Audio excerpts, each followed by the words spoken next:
Our next speaker is Amanda Wilson, who's an assistant professor of environmental health sciences in the Department of Community, Environment, and Policy in the Melanie Zuckerman College of Public Health.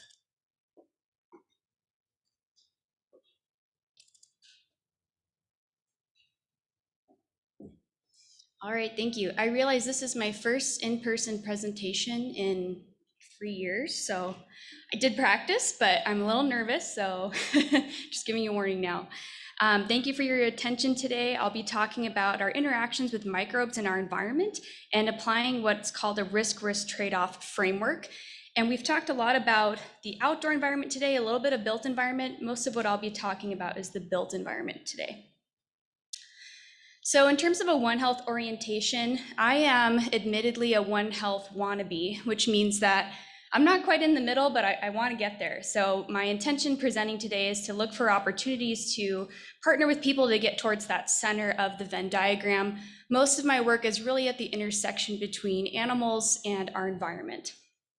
I'm sorry, not animals, people, but I guess we're animals too. So first I'll talk about our relationships with microbes in the built environment. And long story short, it's a love-hate relationship. There are definitely beneficial exposures when it comes to the microbiome. So having a healthy gut microbiome can help reduce risks of gastric cancer. Having a diverse microbiome on your skin can help reduce risks of atopic dermatitis. And exposure to what's called our old friends in dust can reduce asthma and aid in our immune system development. So that's the love side of the relationship. But sometimes microbes cause issues that define that hate side of the relationship. We can get gastrointestinal and respiratory diseases. This can have really big economic impacts. So during COVID-19, we may have experienced it ourselves or seen other people we know experience loss of work time due to being sick, and that has economic consequences. It can affect animal populations and vice versa when it comes to zoonotic diseases. And this harmful side can especially be something we're concerned about when we're thinking about those in our community who are immunocompromised. In addition to being a love-hate relationship, it's a complicated relationship. So this is a diagram of all the different ways that COVID-19 could get from an infected person to a susceptible person. And there was a study recently done where they elicited a bunch of experts to define and quantify each of those arrows in that diagram. So I'm not going to go into that, but it's complicated. And because it's complicated, most times it's difficult to measure and understand those exposures without the use of mathematical models. The type of mathematical model I'm referring to here is a mechanistic model, so something beyond a statistical model. And we're trying to describe the physics behind these exposures. So this was a collaboration that I did with researchers in the UK at the University of Leeds, where we were looking at the design of patient rooms. So it's a very boxy figure, but we have a patient where we're calling the left side of the figure, ironically, the right-facing room, which is the patient facing the right side of the room if you're standing in the doorway. The left-facing room, that patient's facing the left side. And we wondered, does the simple positioning of a patient in a room affect exposure to viruses for nurses? And so with the help of engineers at the University of Leeds, we used computational fluid dynamics to look at how particles that were emitted from the breath of simulated patients would move around in the air in those two different patient room orientations, how those particles would then deposit on surfaces. And then we linked that to models that I was working on, looking at what do people touch in an environment, how often do they touch it, what are the sequences of those behaviors, and can we look at how much virus would accrue on nurses' hands touching different surfaces while caring for the patient. Long story short, we did see differences, which was pretty interesting. I'll next talk about interventions to control these relationships. And I'm focusing on one little piece of the puzzle here, which is cleaning and disinfection protocols. Obviously not the only way to control the relationship, but one of the many ways. During COVID-19, I worked with Dr. Reynolds here in the front row and some other collaborators to look at, are we cleaning enough? How much cleaning is enough to reduce our risks of COVID-19? So we looked at a lot of different scenarios. We looked at how many powers of 10 would we have to reduce SARS-CoV-2 on surfaces to achieve certain risk thresholds.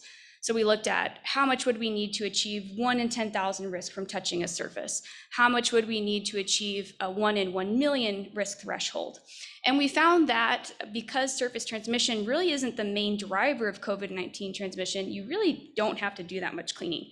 I'm not telling you to not clean. You're not off the hook, but the long story short answer here is that it really isn't that necessary.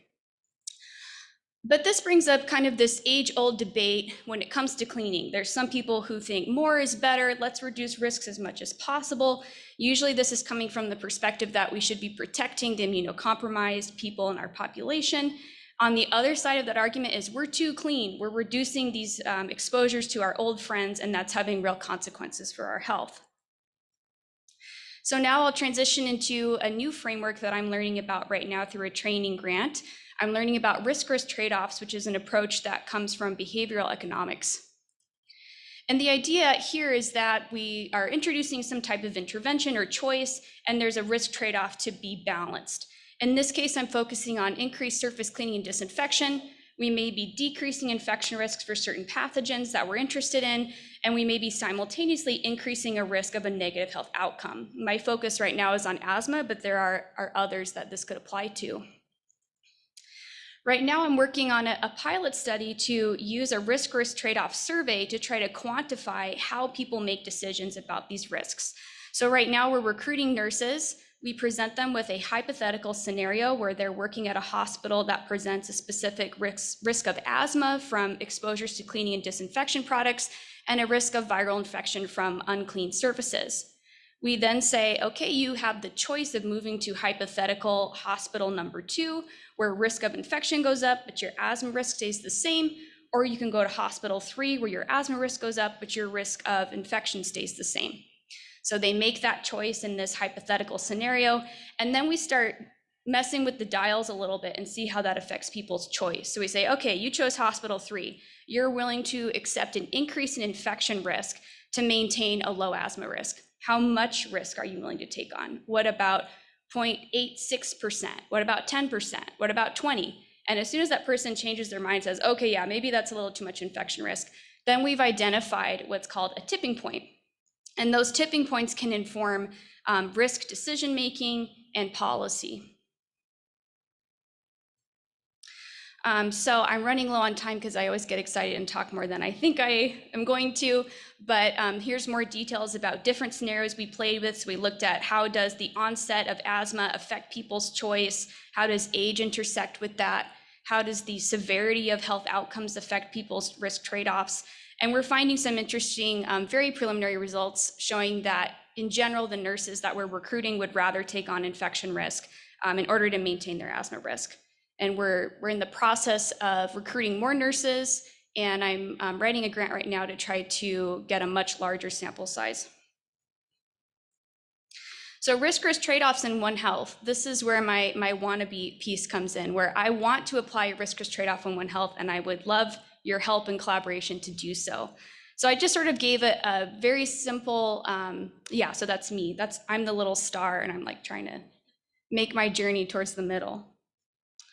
And I gave a very simple example that is beyond my expertise, but just something I was thinking about when I was thinking about how risk-risk trade-offs could apply in a One Health system.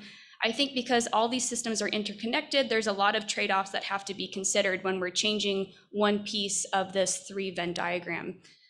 So for example, if we're decreasing agricultural pesticide use, obviously it has really big impacts like Dr. Furlong showed in her talk.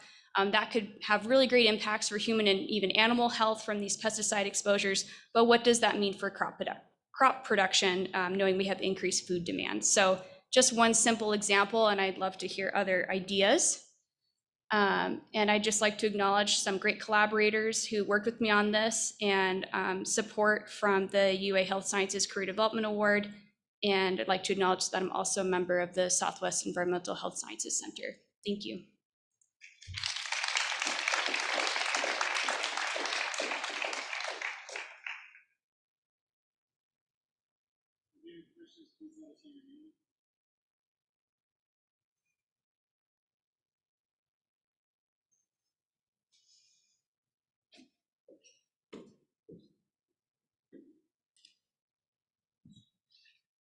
Hi, my name is Jenna Honan. I am a measly student in the College of Public Health.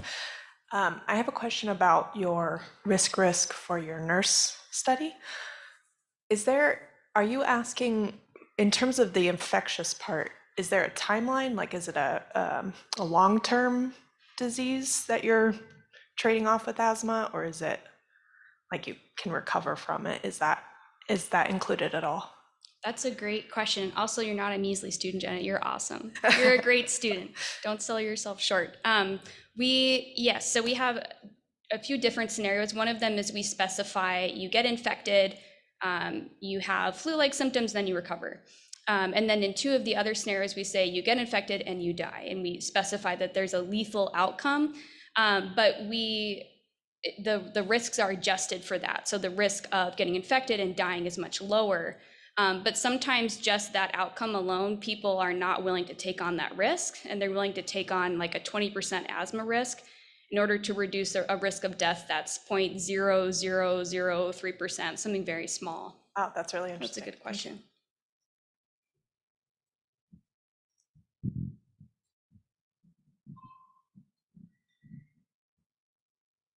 Thank you.